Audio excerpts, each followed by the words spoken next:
more force of water? Is it a thicker screen? What makes it different? It's part of it's well, in the technical world, it's a very thin sheet. It's pushed a lot further. Fantasmic's a lot wider because of where all the water is coming from. Our water is much purer, so we can push it into a much smaller kind of thin nozzle. Because the other thing we're doing, which is really cool, is that the mist screens are just one type of unit that we're using. We're actually doing a thing called the V fans, and V fans basically are 50-foot V fountains, and there are 42 along the back, and basically they're going to create that 400-foot wall of water.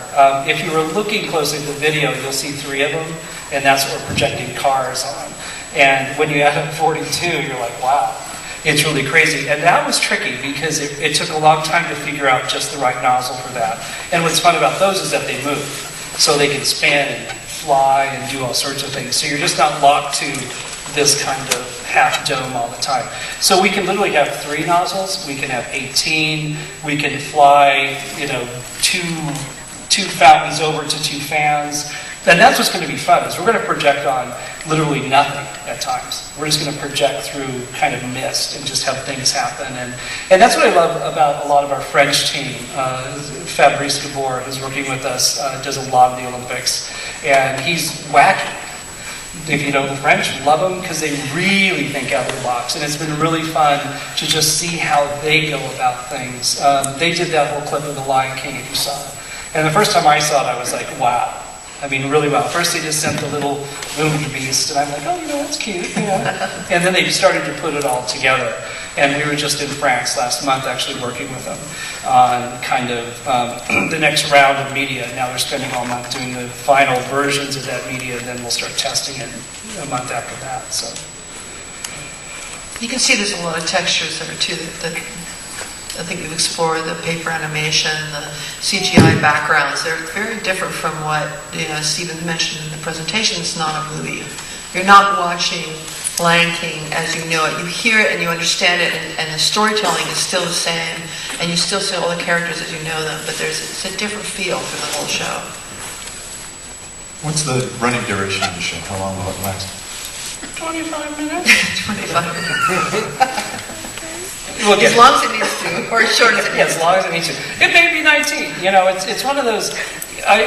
When we started to do the Remember Fireworks show, it was at 19 minutes at one point, and I was terrified. I'm like, I don't know that we can sustain that. And eventually, by the time we were done, it ended up about 17, a little over 17 minutes.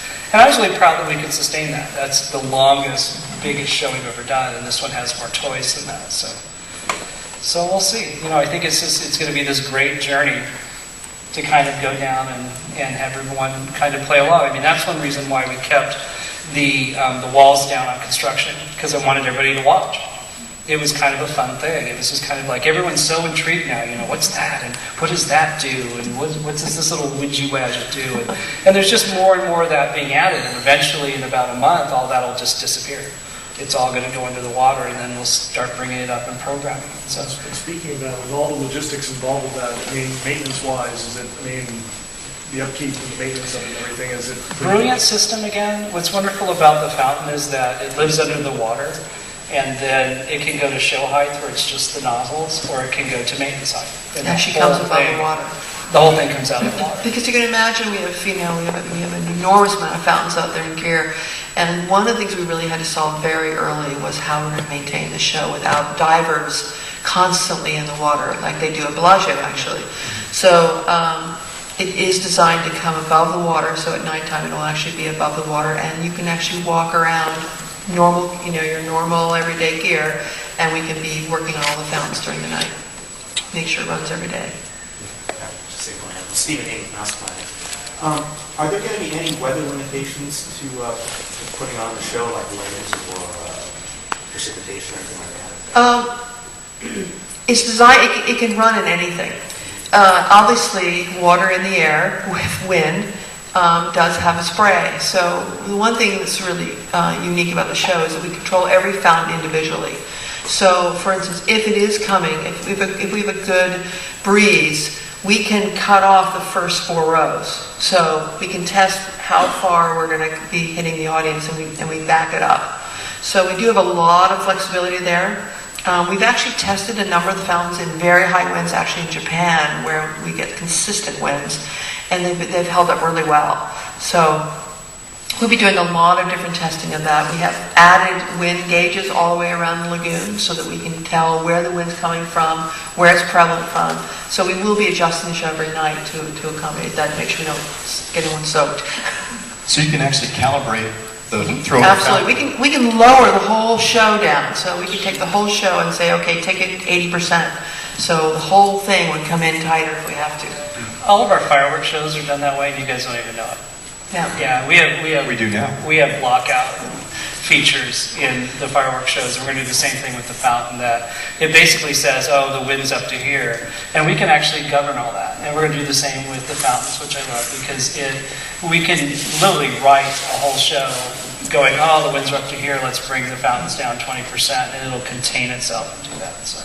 Couple more questions, yes. At this point, are you expecting it to run nightly, and might it ever run twice a night? Yes, it might one time. It depends on how many people are there. I think absolutely on peak days, we would definitely run it twice a night. The show turns around very easily. There's no reset. It's user friendly. I mean, that's what's nice about the show is that it's very easy. We can turn it around in 10 minutes and do a no show because I don't have a whole cast, and that's why it's going to be fun to kind of play with and do it. And there's nothing to reload. And we want to make sure that the guests who are there that evening get to see it. So if the first show is full, we'll definitely do a second show. Yeah. Totally built to do that. Final question. The Yes, budget, oh. I'm sorry, I apologize. No, it's good. Declan? That's Carla Costa from MickeyNews.com. The viewing area, I have been to Walt Disney World and saw the viewing area, fantastic back there. Is it somewhat similar, or is it going to be split level? It's more similar to Fantasmic than the arena that's built for Fantasmic in Florida. Right. Fantasmic here has, over time, now this has been 17 years of overtime, has been redone a few times to create a sort of terraced feel. World of Color takes that to the next level where we really have a terrace feel. So every terrace of viewing is so wide and then it goes to a next terrace. So you really have great viewing all the way back. And the great thing about the show is that you can be standing back even on the parade route and still see the whole show. Because the height of the show is not, you're not looking down and saying, what's going on down there? It's way up there. It's big.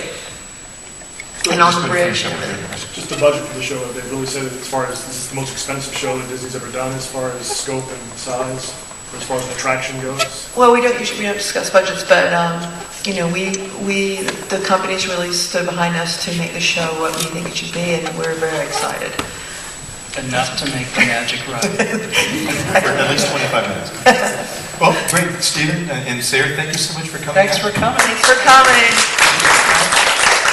Now the next one, Ron Stark, will be here just in a couple minutes.